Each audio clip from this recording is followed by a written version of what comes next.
So this is it, episode 3. Sometimes we can jibe. This week, fam, it's we've also got myself. Sometimes we podcast. Is this your first time? Fuck. Are you the work experience too? I'm a virgin. I'm a podcast virgin.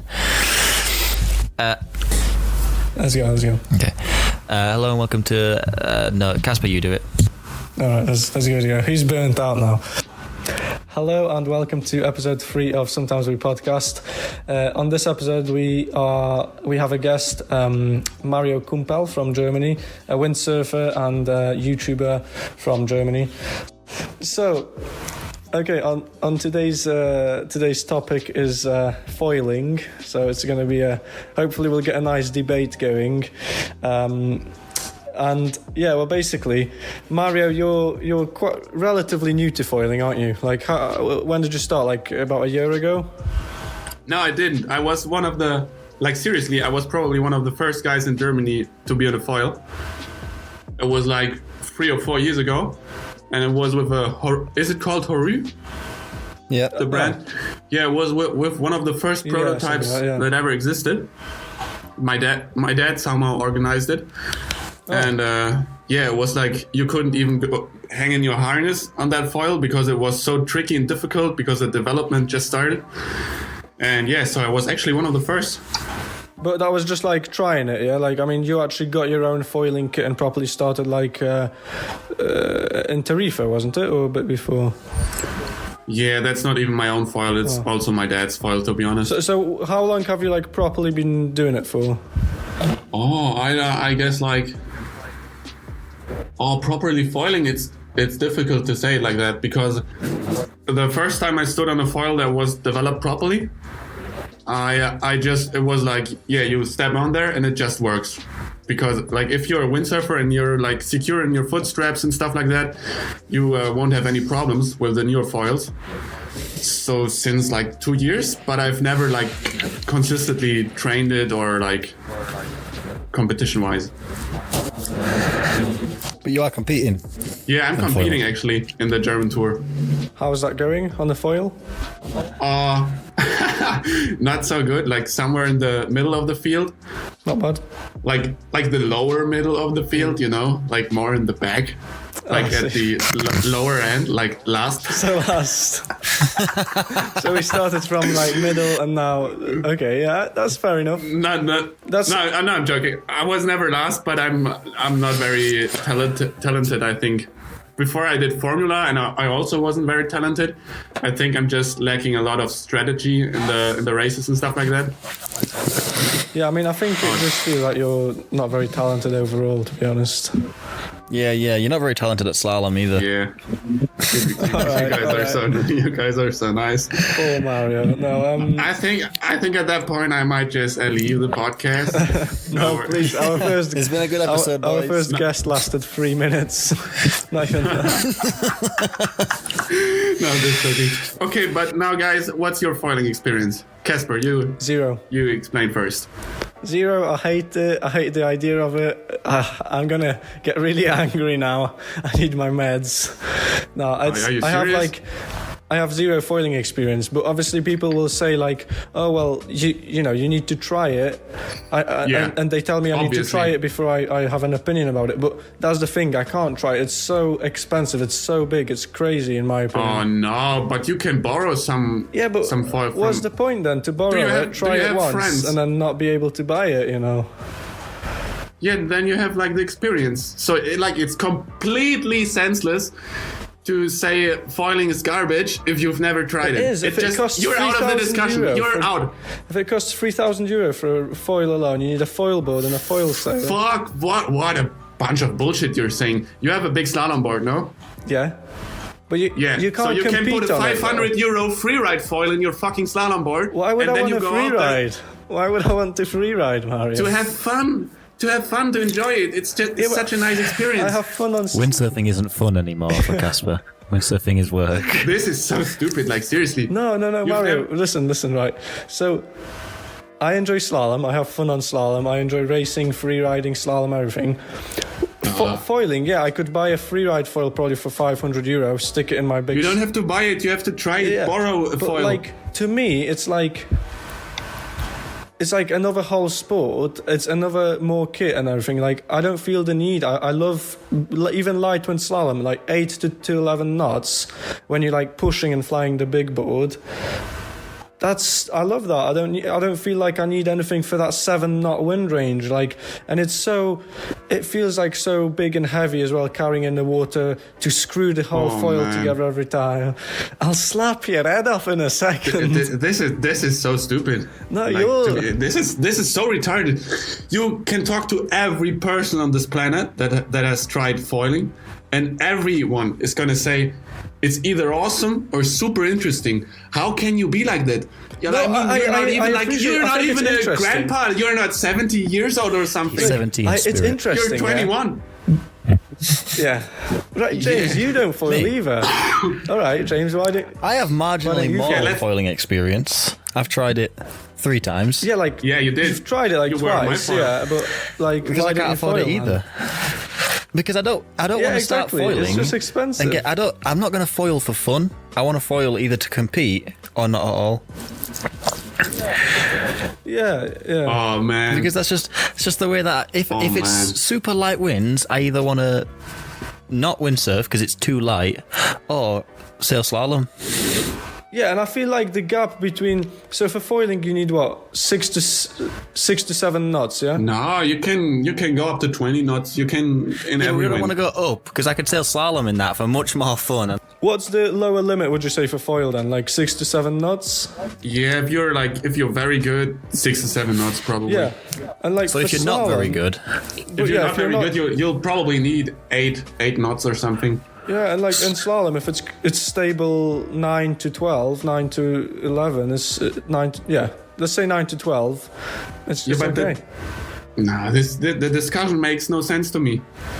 Because the both of you don't have, the real problem we are talking about is you're not having the money to afford a foil. Yeah, well, I think if you guys had the money, you both would have a starboard or near pride race foil, and you would be out there racing.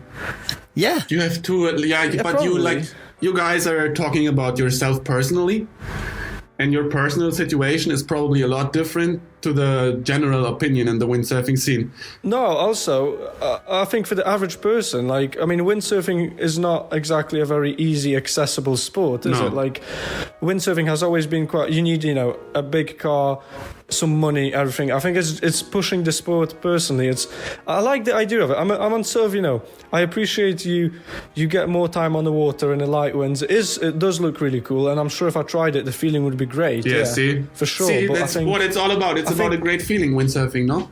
Yeah, but we want more people to experience this feeling of windsurfing, and not just like bankers and like CEOs, like but it's presidents of big... Okay. Like, come on, yeah, it's just... Okay. Guys, yesterday I was in the shower and I was thinking about this podcast, actually, because I take this shit serious. And actually, yesterday I was in the shower and I was thinking about Mario in the shower. Yeah, and I knew you were doing that and I had a reaction. Then I masturbated for quite some time. All right. Yeah, no. And I was thinking like, well, this James guy, I wasn't sure if you're going to say the same. Now you obviously did. But I was thinking like, this James guy, he's going to say it's so fucking expensive. And then I was thinking, if you have a Porsche Cayenne, they're like in comparison pretty cheap for 30,000. You have them in your garage. And then your wife says, well, I think a Twingo for 2,000 euros might be quite useful. Then you can't say no, the Twingo is too expensive because you already have a Porsche. And it's the same with you guys. Both of you have probably 30,000 euros slalom gear in your van. And you're complaining about what, like 2,000 euros for a foil? No, let me explain, right? I don't know. No, it doesn't work like that. You can't. I haven't been... like adding money to windsurfing for some time now, because I invested so much money into it at the beginning. Now it's like my kit is just sort of reused and replaced, but I don't really add a new money to it. I don't have this new money, and I refuse to keep adding so much money and like letting all these brands milk me for money, because that's how it sometimes feels. So I don't want to, even if I somehow managed to get this, I worked out how much it would cost to buy, even on discounts, to buy a foil board and a foil sail, all that. You're looking at 4,000 or 5,000 euro, I think. Four, maybe. You don't need a foil sail. No. I think to race, to race nowadays, you probably do. Wait, you have a foil sail, Mario? It's my dad's. It's all my dad's stuff. Come on, guys. I don't have foil gear. Would you be able to afford it if it wasn't your dad's? Do you reckon? Yeah, I think I would find a way. Yeah. Sell your body. Find a way how? Selling crack or selling your body? Yeah. Yeah, selling my body basically. I don't know. Not I think joking. like. What? No, I appreciate what it's doing. I appreciate all the good things it does to the sport, but I also think it is pushing the sport to an even more extreme, place where even less possible for the average person. Like, yeah, you can buy a free ride foil, and you can, but like.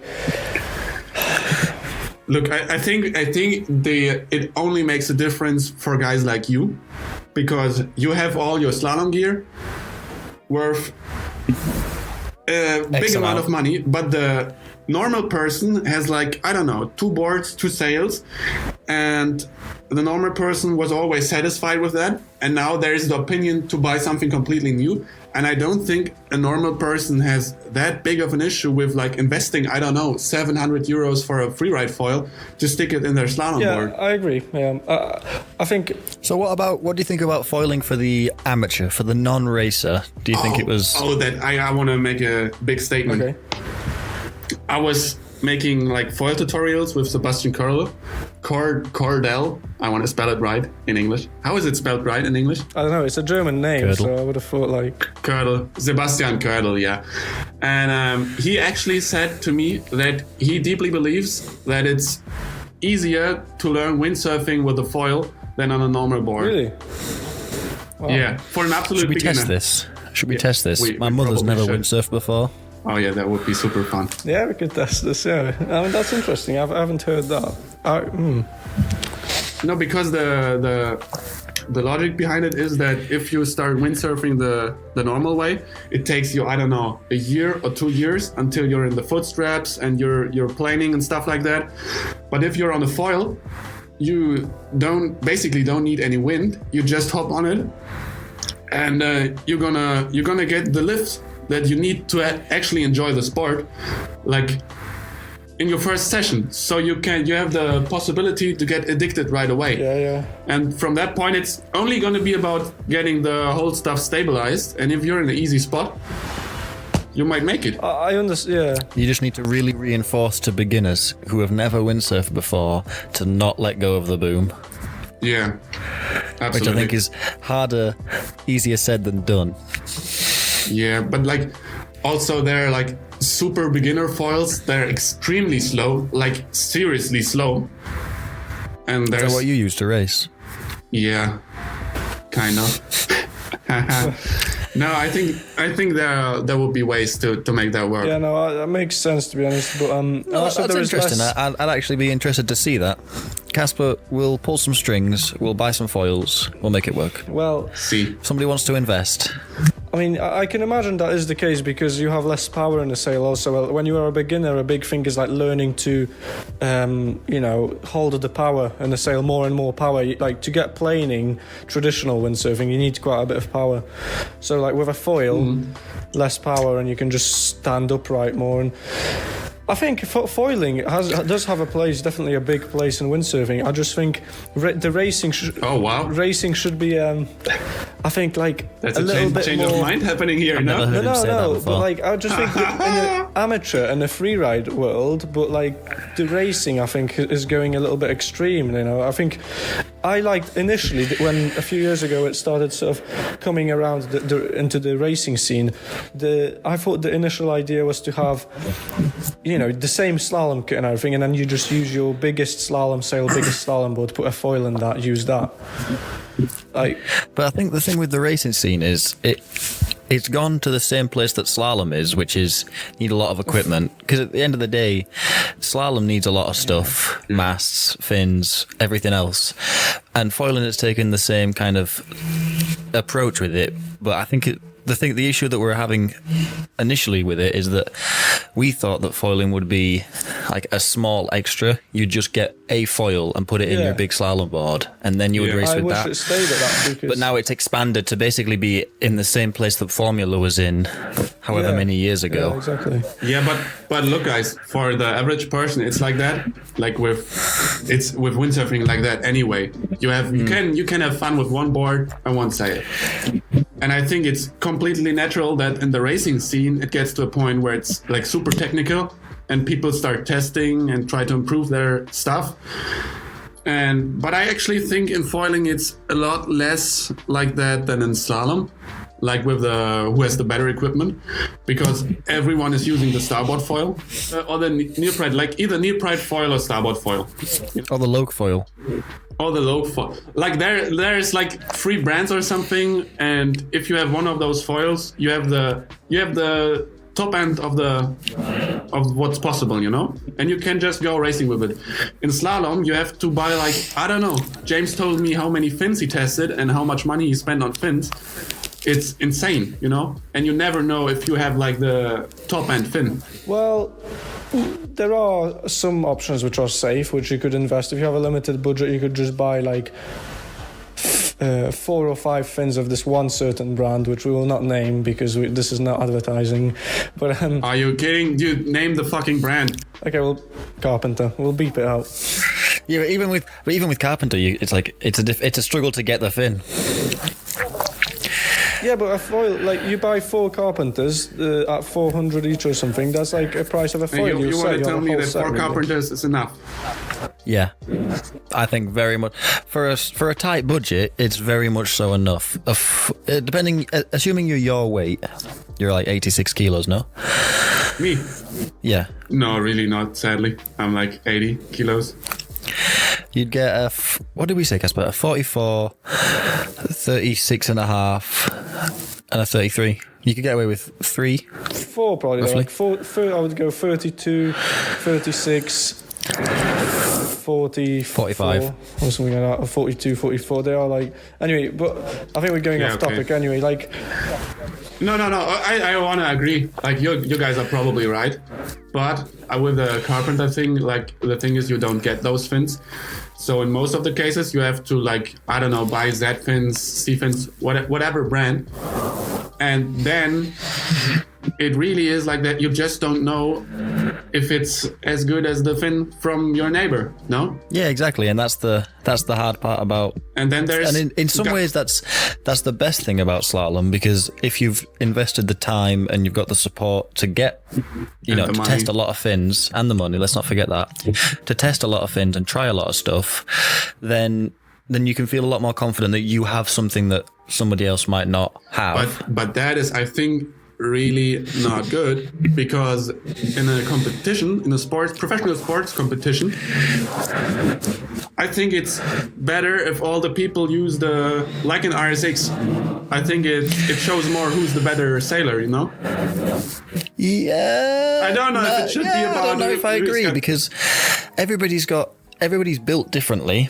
and if I beat you, let's say the ideal weight in this one design slalom class is 95 kilos, and I beat Casper because I'm 90 kilos and he's not very heavy, then Casper can just go around and say, oh, it's because I wasn't very, he's a lot heavier than me, he making this one design equipment work better. Whereas slalom as it is right now, Casper can test fins, test setups that work better for his weight, so he's more competitive. So it actually makes the whole sport more accessible at the top level for people with different builds. Okay. Then your point is obviously right, but then you could do it like there is one set of equipment, like so everyone can have like the sail size he needs, the fin size he needs, whatever. Just not like 10,000 different variations of it. Because but then you're looking at the commercial. Then you're looking at the money in the sport. Then if you did that, there'll be no money in this sport. Of course, the money doesn't come from the slalom equipment. It's all some money does. Yeah, but it's like so little. The most comes from the free ride and wave stuff. I think it's just part of the slalom sport. It's like.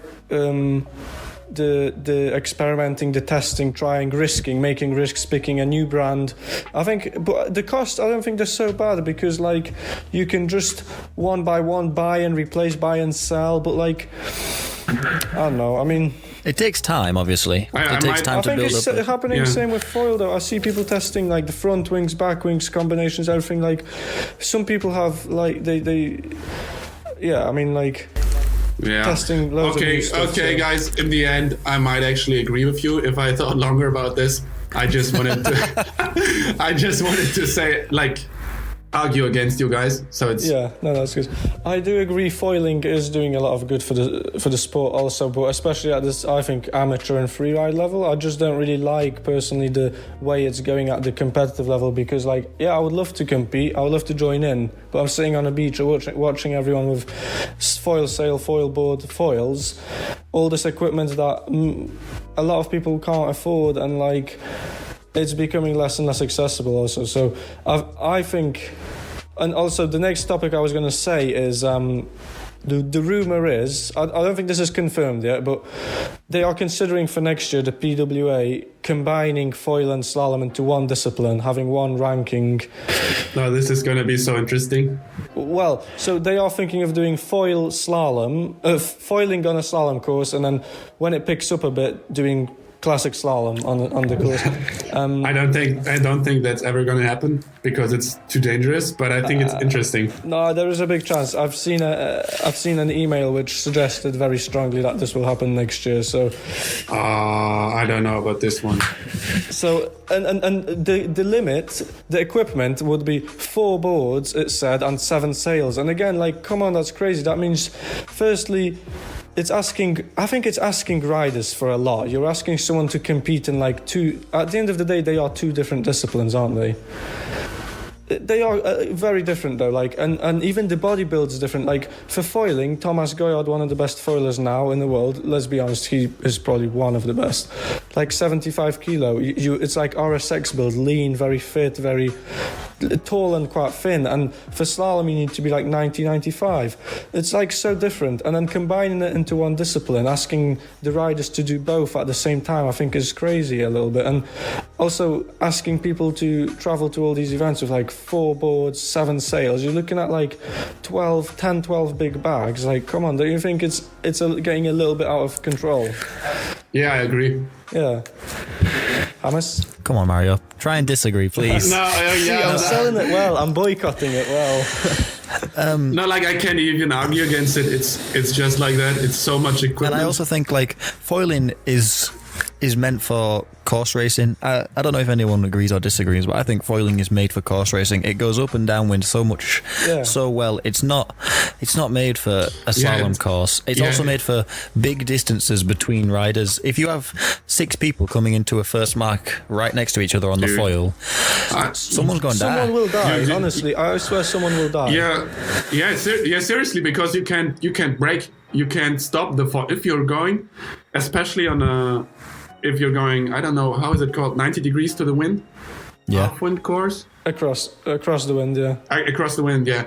You can't brake. There's no fucking way you get the foil stopped in like 2 meters or something. With slalom, you just jump off the kit, and as soon as you're off the kit is only like 20 kilos, and you can hit a head or whatever. The person's probably not gonna be dead. maybe knocked out. And like halfway through the gybe in the foil, it must be nearly impossible to stop at all. You can't. It's impossible. Yeah, that's what I mean. I swear, like, something will happen, and the organization should be blamed if it happens, because, like, I remember this year they tried some foil racing on a slalom course. Was this where was it? Costa Brava. Costa Brava, yeah.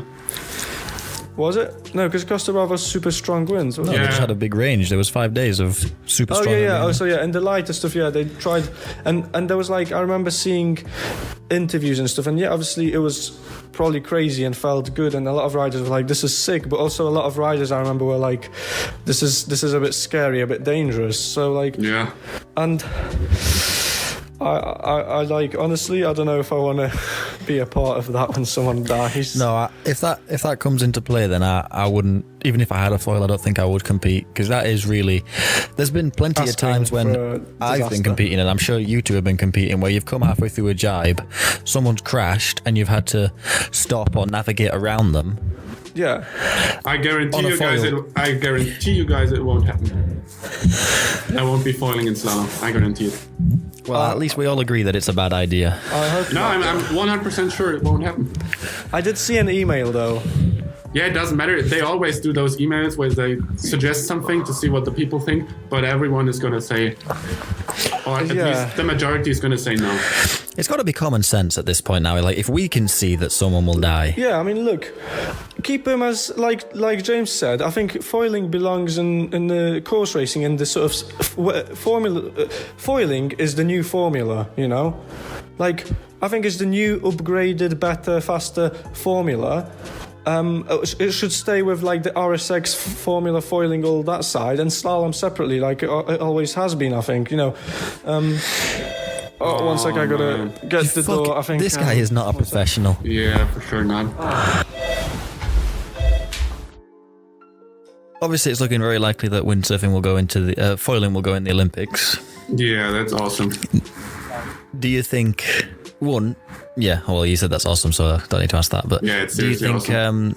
Do you think it will make any changes to the PWA guys? Do you reckon any PWA guys will represent their country in the Olympics? Yeah, absolutely. Absolutely. Who do you think? Maciej Grudkowski is, for example, going to go for Poland. In Germany, it's going to be probably Nico Prien or Vincent Langer. Mm-hmm. One of those guys. I don't know. In your country, there's probably no one that can foil. No, if Casper picked it up, I reckon he'd be quite good. He's the lightest slalom racer, so. Yeah, I guess. Yes, see, like, you guys, just imagine. Just imagine a world. Seriously, just imagine you have a serious possibility to go to the Olympic Games, because there is no one else. Yeah, it would be sick, but I've already invested everything I have. I have nothing more. I'm empty. Blood, you're sweat, gonna find tears, something. Semen, everything in windsurfing, like, slalom. I can't. I've honestly, I think about this every year. I'm like, come on, this year, am I going to get this foil and everything? And, like, if it was just the case of a foil and everyone raced on big slalom equipment with a foil, yeah, for sure. But because you have to think. I think you have to think further. If it goes to the Olympic Games, your country will be interested in having someone good to represent them, and they're gonna support it. Like, they support probably every sport that is Olympic, don't they? Yeah. Well, yeah. At least kind of. So they're probably gonna pay for the gear. There are some good foil racers in the UK. They just don't do the PWA. Yeah, there are a few, like, younger foil riders, like 2 or 3 or 4 or something. So, I mean, for sure could catch up to them, but No, I agree. I don't know why. I just didn't see it coming. I just wanted to make a lot of racist comments on it. You were just complaining. You were complaining to me the other day about how long it would take us to get good at foiling, and then all of a sudden you're like, "Nah, I'll get to them really quickly." No, it would be possible. I'm not saying I would. I think, no, as in to the UK people, like, obviously to a PWA level, that's like, they are far from a PWA level. Also, really, the idea is, right, we want to get so rich and famous from this podcast alone that we can buy foils. That would be awesome. But, so this podcast is... So for everybody that's listening to this, just think that you are funding us foiling. Yeah. Oh, yeah, definitely. Yeah, there's some good numbers there, good maths there. So I'm pretty certain that everybody who was listening has stopped listening. Yeah, I'm also pretty certain that that's the case. But, so I think we've covered most things about foiling, really. That is where I'm going to cut the end of part 1.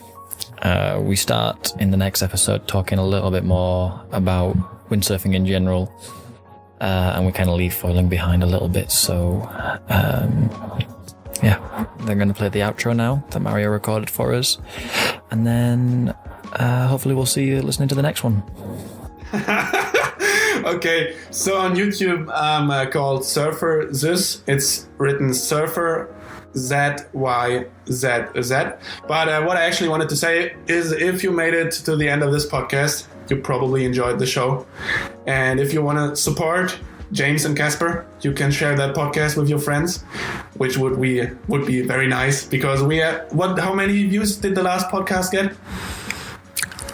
I think the last 2 got 100 each, so we're at 200 100 total. each. Yeah, baby. Okay, we wanna get this podcast to 200.